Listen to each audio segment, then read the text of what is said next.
My name is Colin Galmore. My grandma's buried in Calvary Cemetery. I think especially, not just her doing, but I think my grandpa really knowing her made it really special that she could be buried there. It was my grandma's birthday, so we were coming to plant some flowers by her grave. She had 7 kids, so she was busy a lot, but she was always really nice to me when I came over. She called me her little socceroo. We used to go on boat rides. She liked to go to church. She was really dedicated to God.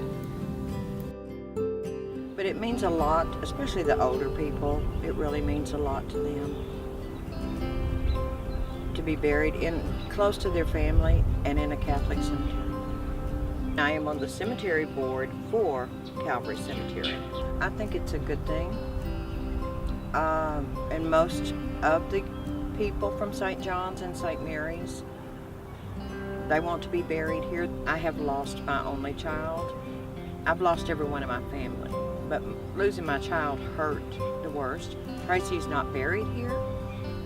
That's why I can be more objective. If she was here, I don't think I could make it through. My emotions, they come to the surface when it's a child. It really does. One of the entries in the archive is they named him Joseph, but he was found on a doorstep and he was very sick. He was just a little baby and he didn't make it. We do have a section just for the babies. There's babies all over this cemetery, but we've got, since I've been on board, most of them are right up in there. We have a beautiful monument. Everybody deserves, respect and death. And Calvary Cemetery, all the people that clean up the graves during the annual cleanup, spring and fall, we all just want to make sure that everybody has respect in their death. Our cleanup usually consists of raking the leaves around the headstones, trimming all the plants, and then we clean the headstones. We just want the headstones to look well, especially for the families that come and visit. It's really important for them to see how their loved ones are without being able to see them in real life. It hurts me that I cannot put a name to a grave. And there's something that's always been important to me before I lost my daughter. Neglected graves are a dreadful thing. Monsignor Carroll, he was our pastor for 40 years at St. Mary's. That's a long time for a pastor to be in one place. But he's the one that really got the cemetery starting to look like this when he came on board, which was 1913.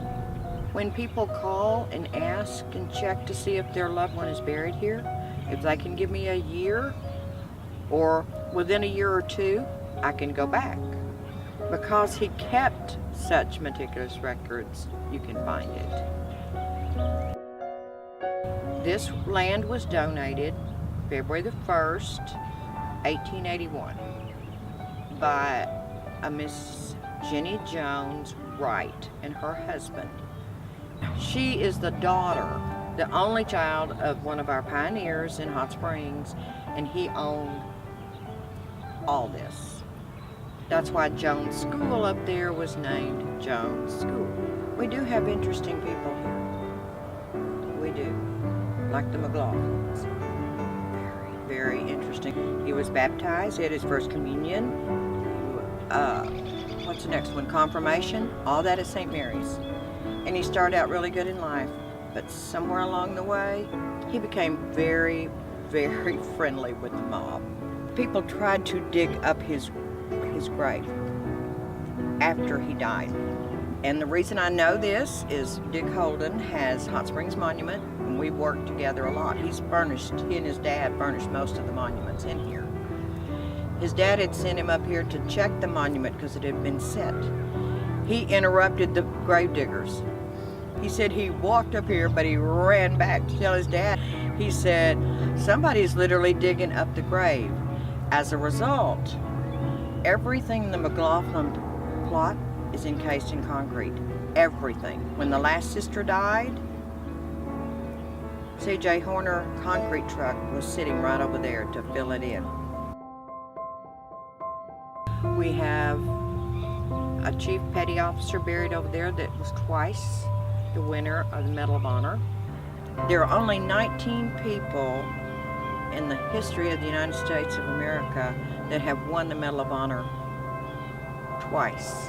He was one of them. Out of that, 12 were Irish, and he was very Irish.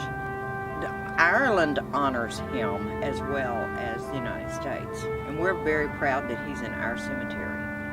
Very proud.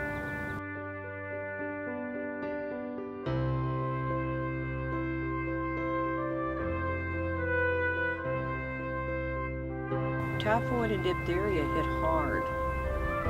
There's a lot of those that are buried over there. When the nuns first came here, back then they wore a long black habit. They were a nursing order, and when they found out about the camps, they just went. And the people here couldn't believe that they would take the chance on getting diphtheria or typhoid. The nuns were the only ones who would go and check on those people and try to help them. Very few doctors would even go out there. Things like that, when you read through there, they kind of make you tear up. They really do. Everybody deserves dignity in death, to me. And people don't have to be important to have that respect.